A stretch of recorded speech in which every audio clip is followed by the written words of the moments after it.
Ilara had learned to read silence the way other women read letters. 3 years inside the palace, and she knew what each silence meant. The silence before breakfast meant Calum had not slept. The silence in the hall meant his advisors had argued again. The silence when he looked at her across a room, that one she had never been able to translate. It was the longest silence of all, and she had spent 3 years standing inside it, waiting for it to end. She had given up her place in her home pack for this. Turned down 2 other alphas who had looked at her the way a man looks at something he intends to keep. Folded those offers away like letters she would never answer. Because Calum Dre, Alpha King of the 4 territories, leader of 11 packs, the most powerful wolf alive, had chosen her. He had told her so on a cold evening 3 years ago, his voice low, his eyes steady, his hand holding hers in a way that felt like a promise.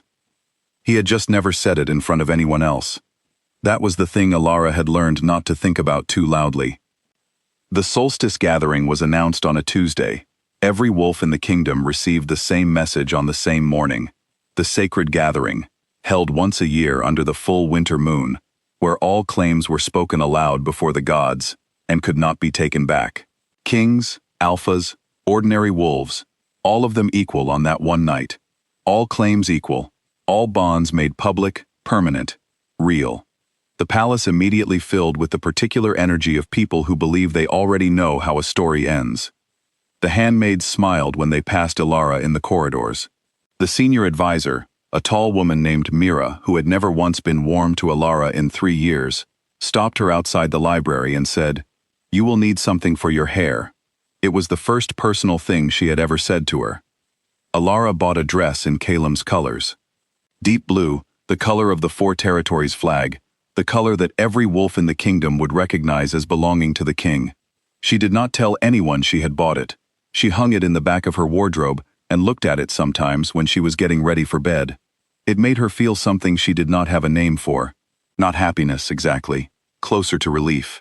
The kind that comes when something you have been waiting for is finally about to arrive. She was still waiting when Calum called her to his chambers, the night before the gathering. She came in wearing a simple gray robe, her hair loose, thinking it was nothing. He was standing at the window with his back to her, which meant he had been there for some time, which meant whatever he was about to say had cost him something to decide. "Sit down," he said. She did not sit down. He turned. He looked the same as he always did, broad-shouldered, sharp-featured, the kind of man whose face gave very little away. But his hands were by his sides instead of clasped behind his back, and she had been reading him long enough to know what that meant. He told her quietly. He did not shout. He did not try to make it small. He said he was releasing the bond. He said she deserved to be free of a man who had no business keeping her. He said he had held on to something he had no right to hold, and he was letting go now, before the gathering made everything permanent, and she was tied to him for the rest of her life.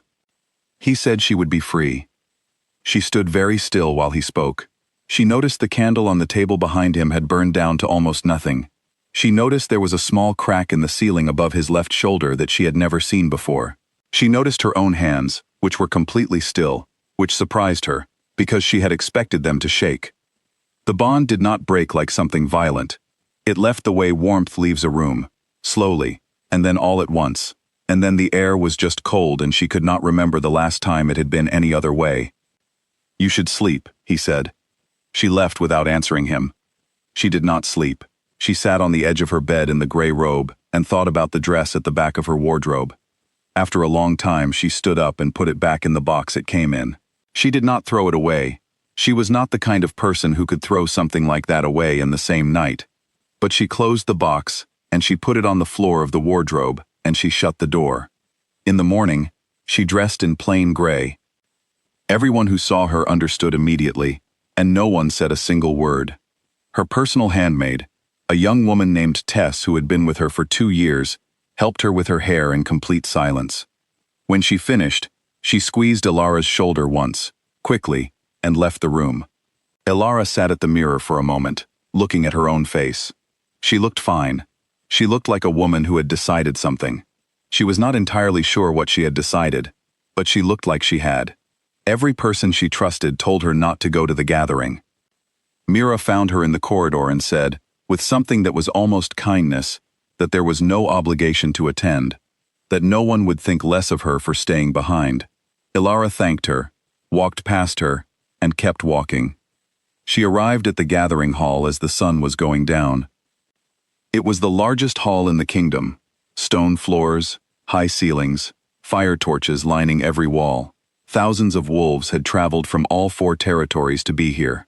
The air was close and warm, and smelled of wood smoke, and something electric, the way the air smells before something happens that cannot be undone. Ilara stood at the back. She was not sure why she had come. She told herself it was because she had attended every gathering for 3 years, and she was not going to let this one make her disappear. She told herself she was fine.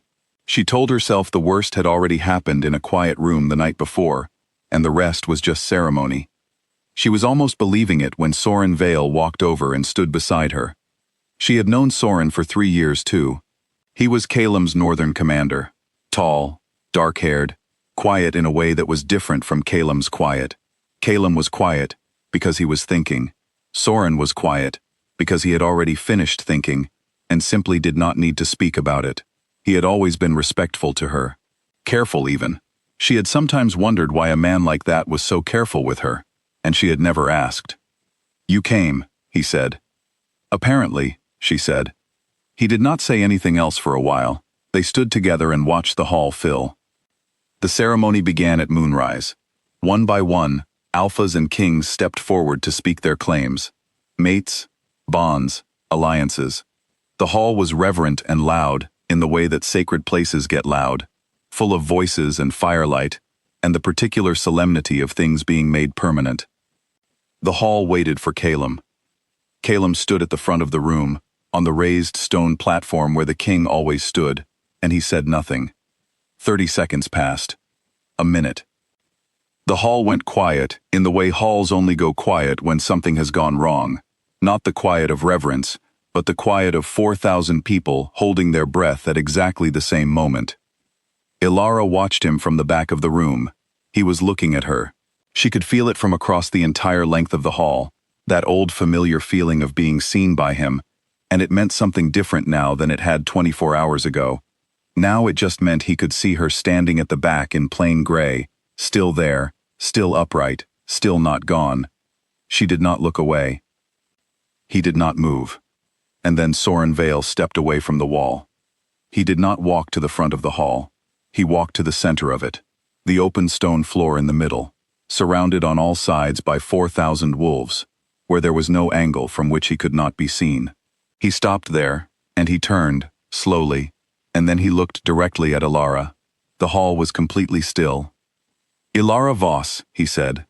He said it the way you say something you have been keeping in your chest for a long time, not loud, not performing. Just clear, the way a bell is clear, because there is nothing between the sound and the air. He said he had watched her for 3 years from a respectful distance, out of loyalty to a king. He said that King had made his choice tonight, in the form of his silence, and that silence freed Soren from his. He said he was claiming her before the gods and before every wolf in every territory, not because he was certain she felt anything for him, and not because he expected anything in return. He said he was doing it because she deserved to be claimed in public, out loud, in front of everyone, and he was not going to let this night end without someone doing that for her. Then he simply waited. 4,000 wolves turned to look at Ilara. She felt it, every eye in the hall shifting to the back of the room where she was standing in her plain gray dress. She was aware of Caelim, somewhere at the front, not moving. She was aware of Tess, who had somehow gotten into the hall and was standing 3 people away from her, with one hand pressed over her mouth. She was aware of the box in her wardrobe, and the dress inside it, and the 3 years folded inside the dress. She thought about all the private rooms, all the closed doors, all the things that had been real and true and completely invisible, because he had kept them that way. She thought about the crack in the ceiling above Caelim's shoulder, and the candle that had burned down to nothing, and his hands at his sides. She thought about how long she had spent standing at the back of rooms. She walked forward. Not quickly, not dramatically. The way a woman walks when she has finished deciding something and is simply moving in the direction of the decision. The crowd parted without her asking. The stone floor was cold through the soles of her shoes. The firelight moved across the walls. She crossed the full length of the hall, which felt very long and was actually quite short, and she stopped in front of Soren Vale. She looked at him. He looked back at her. He was entirely calm, in the way that people are calm when they are prepared for either answer. "Yes," she said. The hall came apart. She did not hear any of it, particularly. She heard it the way you hear rain when you are already inside, present, surrounding, not personal. She was aware that somewhere at the front of the hall, Calum had gone still in the specific way that a person goes still when they understand, too late, what they have lost. She did not turn to look at him. She had spent 3 years looking at Calum. Soren reached out and took her hand. Not tightly, just there, warm, present, an anchor, and not a cage. He asked her quietly, under the noise of the hall, if she was all right. She thought about it honestly. "I don't know yet," she said. He nodded, as if that were a perfectly acceptable answer, because it was. "We have time," he said. She thought about time. What 3 years of it had looked like, spent inside someone else's silence. What it might look like from here, open, unscheduled, belonging to her. The ceremony closed around them. Claims were sealed. The gods, if they were listening, heard everything.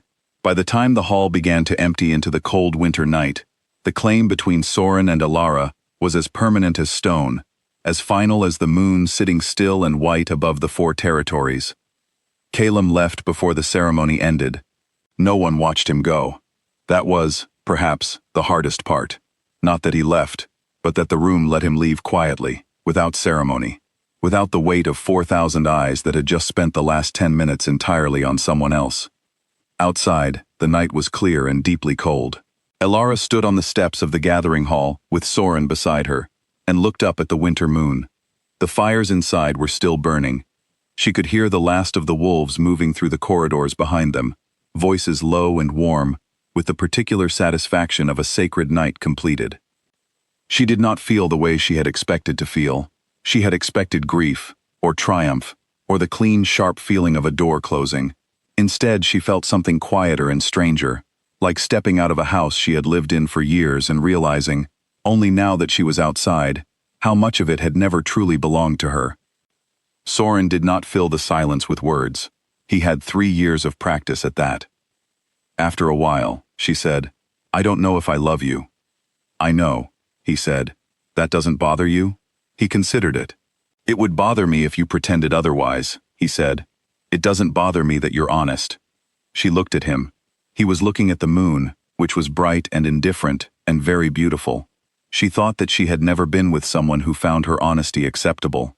She had spent 3 years softening the edges of her thoughts because sharp things made Calum retreat, and she had always believed that was her fault. She was beginning to think it had not been her fault at all. "What happens now?" she asked. "Whatever you want," he said, simply, as if it were simple. As if the answer to that question had always been that simple. She stood on the steps of the gathering hall under the winter moon, with her hand in the hand of a man who had claimed her in front of the entire kingdom, and was now standing quietly beside her, asking nothing, waiting for her to decide the next thing. She was not ready to love him yet, but she was no longer standing at the back of the room. That, for tonight, was enough.